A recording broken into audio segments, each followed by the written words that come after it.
Nasıl?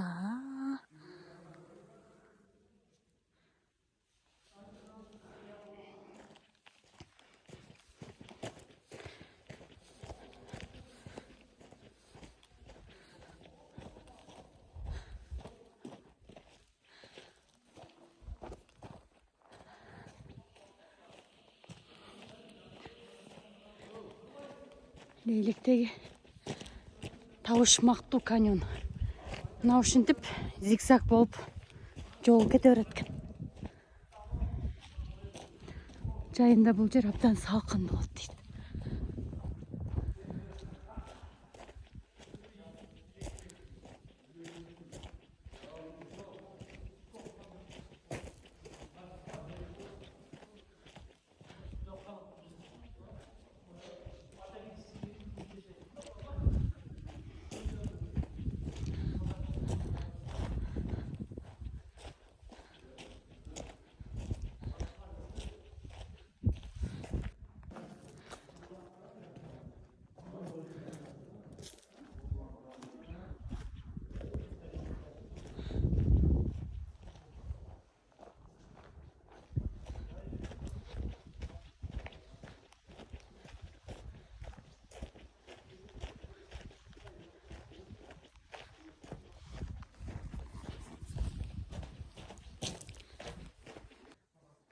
Leylектегі каньондор мына ушинтип зигзаг болуп кете берет экен.